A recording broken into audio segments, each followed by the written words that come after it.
Hi YouTube, this is Mike UK and I have something to share with you. It's all about the Mercedes C230 inline four-cylinder compressor, which is the supercharged version of the C230. Try to find an article about taking out and replacing a crankshaft positioning sensor, and there are very few of the article about this vehicle. It's a I found one that's actually very lengthy, and the process is quite complicated to me. And because the fact that they went from the top of the engine and taking out all parts that before they gain access to the crankshaft positioning sensor, which is still very tight anyways. They have to buy special tools and angled wrenches and sockets, and it's a very lengthy one. The guy claimed that it took him 5 hours to get it done the first time. And I believe it don't matter how you do it. If you're coming from the top, it takes a while. And all that, a lot of things can possibly break anyway. Well, what he did is he took out the gearbox here, or the throttle body, throttle box. And after taking that out, he took out the connectors for the CPU, and then it went into the vacuum lines, took out the vacuum lines, took out the throttle body and the hoses that goes along with it.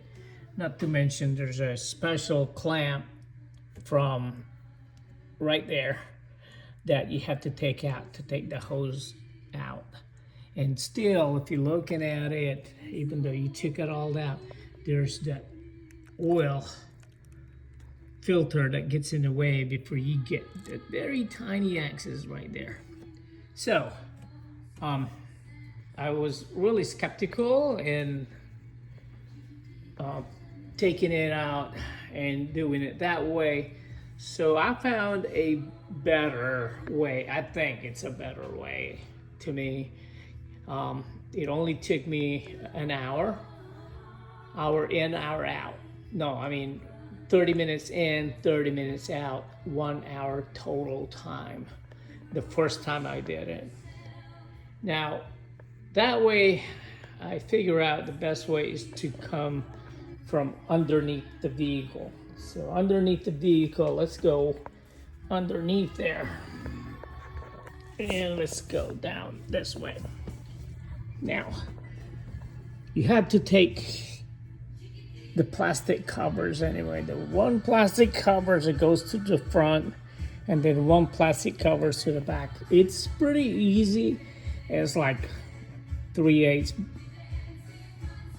socket, and there's about 4 each of the plastic, and they're not tight at all. I mean, it's just, it's like actually screw bolt kind of thing.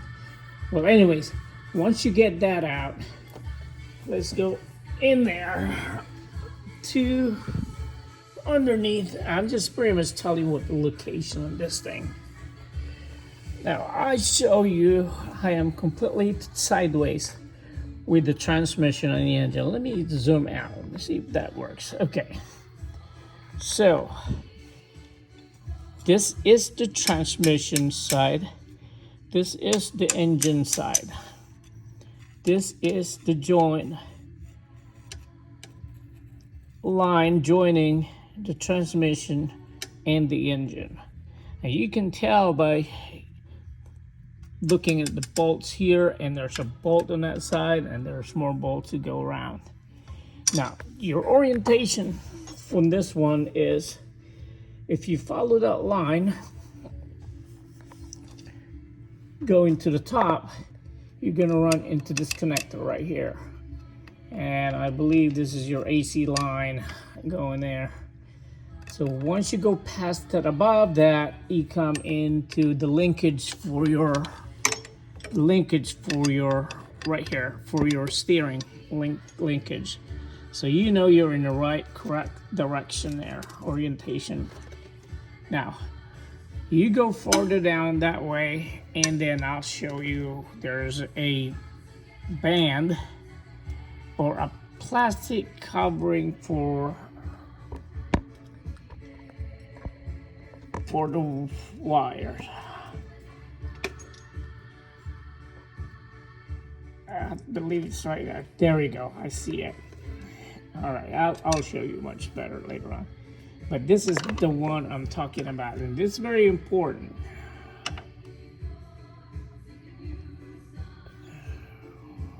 Important because it's this one right here.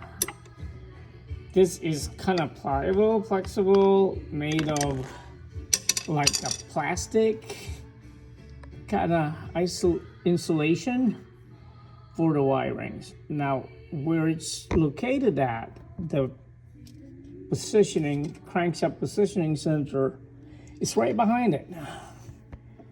If you look at it, you can access that from the top side. I'll losing my orientation here. You can access that from this side and not that side. This side. So you go behind that one, which is here. You push that one down a little bit, and then that's where your screw in there to take out the crankshaft positioning sensor. Now, it's hard to see it, but if you look at it, the orientation on that one is, if you look at this bell housing right here, and you look at the front of the vehicle, looking to the front, this bell housing right here, or the engine where it connects, it's on a 10 o'clock position. So this is your 9 o'clock, and your 10 o'clock will be there, and then where it's at, and it's inserted into your engine. It's an engine mount. It's really one bolt. So if you look at it, it's easy. Once you loosen it up, it's freely. It turns very freely. And the torque screw is looking like this, except for a smaller one. And once you get that, you're good to go. Most of the things you do here is by feel, but at the same time, you know your orientation, with where the direction of the screw coming out, you're good to go. Now let's go back. I'll show you something, the tools that are needed for this. Let's go here. This is the crankshaft positioning sensor. That's what it looks like. All right, and it goes, the round piece goes inside. It's magnetic. That's where it gets its timing. So it's got a magnetic piece there. And then this goes to where the wire goes in, which is one way. You can't go any other way. Now, if you look at this one, the orientation in this is flat side up. At 9 o'clock, there is a tab which locks in your connector.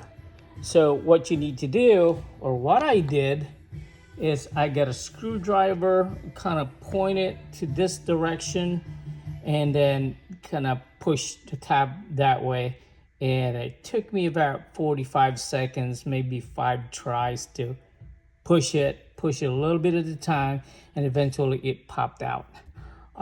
So once you popped out, this thing is left inside. Let's put it here in this magnetic thing so it doesn't go away. So it's that way. Now here is the secret to this one. I have these are the tools needed. This is about a 6-inch, 5 and 6-inch wrench, ratchet wrench. And then I have a 1/4 inch of your extension, and it's about 5-inch extension. And then I have a swivel connector, which is a 1/4 inch, of course. And then there's a shorter one, which is maybe about 3-inch of the connector. And then finally, I have my torque screw here, which is an E8. That's an E8 right there. So that's the size of the screw. Now let's compare it to the screw. It goes in there and it's quite perfect. Now, the secret to this one is, this is the bell housing. This thing is going in, this inside the bell housing. Now the way to get it is you connect, what I did was I connected this first. And then I also connected this swivel. Let me connect it first. Let me put this thing down because it's hard to do it with one hand. All right, I got it connected. That's my initial approach. What I did is on that plastic band I told you that has the wiring insulation, I went above it and then went this way, and by feel I was able to connect it right there. Now once you get it connected, you gotta follow with this one and then kind of connect it that way. And it's not easy, but it's doable. It's really not easy, you know, if you know what you're doing. Now, and this is the actual how you do it, how you have access in the back, and then you start ratcheting this and all that, and that thing should pop out. Once you get this screw popped out, work this out, pull it out, and then nothing else. There's no orientation in this thing. I wish there would be an orientation, because you know it's completely round. It goes in any way. You just have to turn this thing, turn it in a way that you can line up with the screw hole. Once you line up with the screw hole, then the screw drops in, screw hole, and then there's screw drop in and ratchet it back. Now this thing doesn't have to be real tight, because I would thinking about just doing a hand tight, or maybe if I can have access to it, kind of torque it a little bit. But there's no force with this one to push it out. Nothing in force inside there that pressurized that would cause this to pop out of the socket. It's more just like kind of sitting there, and this screw right here is just to hold it in place. No big deal. It should be in there. Some would put Loctite on it. I would not put Loctite, because if I have to go in there and do it again, I mean, Loctite could be pretty hard to take out, especially if you have this angle right here, and it's really hard to get the torque, the proper torque in this one. It's really tough. So I was able to get that out just enough and all that. So once you get that, I believe the reverse process, you put the new one in, it's fairly easy. You just drop it in, line up the bolt, and then torque it, and then you're done. You reverse everything and all that. It's kind of neat to have the knowledge to do this, because if you have to take this car to the shop and get the dealers get their hands on it, I would say a good amount of money. I don't know exactly how much, but you know, just to pull this car into their engine in their shop, it already costs a lot of money. Anyways, I bought the parts, the crankshaft positioning sensor on eBay, and it cost $19. And I was able to get the original Mercedes part for $19. And you can look it up yourself. I mean, this thing is, the prices on this, parts on these things are fairly cheap now, because they're not from the dealership. But anyways, I was able to get that, and I was able to put in, and no time. Just like what I said, 30 minutes pull it out, 30 minutes to put it back in. You should be going in no time. The thing I'm happy about it is I did not have to disturb any of the connections here, because that might have cracks or leak or break or anything. Especially I have to EC unit. I got to pull that thing out, and all the wires and all that kind of stuff. I really don't want to do it. And the fact of it is, there's not much benefit. If you take all this out, still going to be real tight, super tight. It's kind of hard to do it. The one I did from the bottom, it's more like I got access to it, got my hands on it. It's the fact that I just have to do it by feel. If you have the right tools, you should be able to do it with no problem. So, okay, well, this is it for now. And when you jack it up, make sure you put your jacks in your jack stand in a proper spot. Is on the driver's side, and there should be one that corresponds to the passenger side. And I took this wheel out because it's easy access to go in and out. That's all it is. I took the front wheel out, otherwise I'd be all coming from there, and I would not have probably enough elbow room. So that's the whole reason why I took the front driver side wheel. That's the only thing I can say.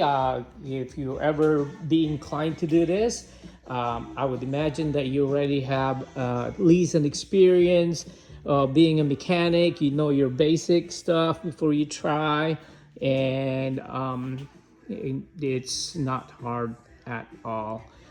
Just have to add a little bit of kind of skills, knowledge, and a little common sense. That would get you a long way. So if it's real tight, don't force it.